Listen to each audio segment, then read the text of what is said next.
नमस्कार दोस्तों, आप सभी लोगों का एक बार फिर से हार्दिक स्वागत है हमारी एक नई फ्रेश वीडियो में। एक हमारे सब्सक्राइबर ने कमेंट करके पूछा था कि सर हम जो है एक कैश विड्रॉ कर रहे थे और कैश विड्रॉ करने के दौरान जो है कस्टमर के खाते से जो है पैसे कट गए और वो पैसे जो है लेकिन मेरे वॉलेट में जो है ऐड नहीं हुए या फिर जो हमारे पोर्टल में ऐड नहीं हुए। मैं बहुत परेशान हूँ, तो मैं क्या करूँ। इससे पहले भी जो मैंने एक वीडियो आप लोगों को बना के बताया था कि आप लोगों को जो कुछ इस प्रकार के जो बैनर आप लोगों को जो है अपनी शॉप पे ज़रूर लगाना चाहिए। तो अगर आपने जो उस वीडियो को नहीं देखा है तो उस वीडियो का लिंक जो है मैं इसी वीडियो के नीचे डिस्क्रिप्शन में दे दूँगा। वहाँ पर क्लिक करके आप जो सबसे पहले उस वीडियो को देख लीजिए, क्योंकि एडवाइजरी जो दिशा निर्देश होते हैं उस तरह के जो बैनर आप लोगों को लगाना जो है बहुत ज़रूरी होता है अगर आप जो है APS का काम करते हैं। तो आप कई सालों से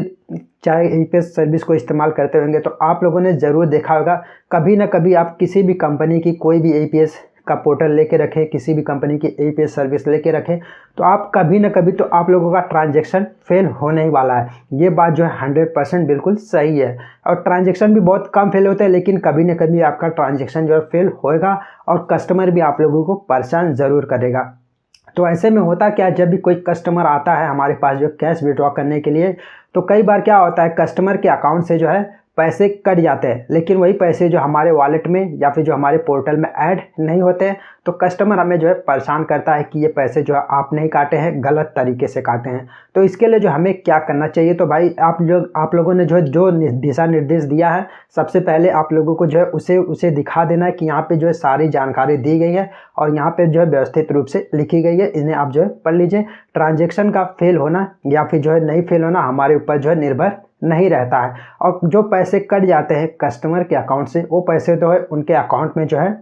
2 से 3 दिन में उनके खाते में जो है क्रेडिट हो जाते हैं। तो इसलिए जब भी आप लोगों का ट्रांजैक्शन फेल्ड हो जाता है, कस्टमर के अकाउंट से पैसे कट जाते हैं, तो आप लोगों को जो है उन्हें पैसा बिल्कुल भी नहीं देना है। अगर मान लीजिए आप 1000 निकालते हैं या फिर जो 2000 निकालते हैं, तो अगर आप जो उसे दे देते हैं तो 1000 तो आप लोगों का नुकसान होएगा ही, या फिर जो जितना भी विड्रॉ करते हैं उतना कैश देते हैं तो उतना पैसा आप लोगों का जो है नुकसान हो जाएगा, क्योंकि 1 से 2 दिन के अंदर ही जो पैसे जो है कस्टमर के अकाउंट में जो है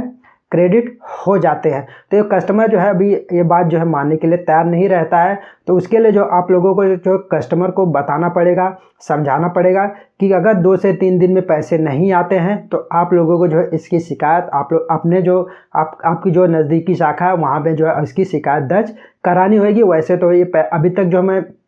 5 सालों से जो APS सर्विस को यूज़ में ले रहा हूँ और मेरे भी जो है लगभग अभी तक जो है मुझे पूरे याद है मेरे जो है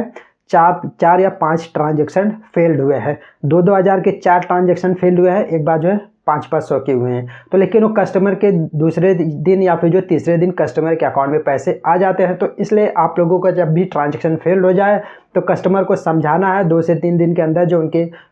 खाते में जो है पैसे आ जाएंगे, और नहीं भी आते हैं तो आप लोगों को जो इसकी शिकायत आप लोगों को जो है बैंक मैनेजर से करनी होगी। और आप लोगों को जो है किसी भी प्रकार का कैश जब भी कस्टमर के खाते में से पैसा कटता है तो उन्हें बिल्कुल भी नहीं देना। अगर आप दे देते हैं तो ये तो आप लोगों का नुकसान होने वाला है। तो आई होप कि मेरी वीडियो से आप लोगों को पता चल गया होगा कि आप लोगों को क्या करना चाहिए और क्या नहीं करना चाहिए। तो अगर हमारी वीडियो जो आप लोगों को पसंद आती है तो इस वीडियो को लाइक करें, शेयर करें और हमारे इस यूट्यूब चैनल को जो है सब्सक्राइब करना ना भूलें। तो मिलते हैं किसी और नए वीडियो में किसी नए टॉपिक के साथ, तब तक के लिए बाय बाय।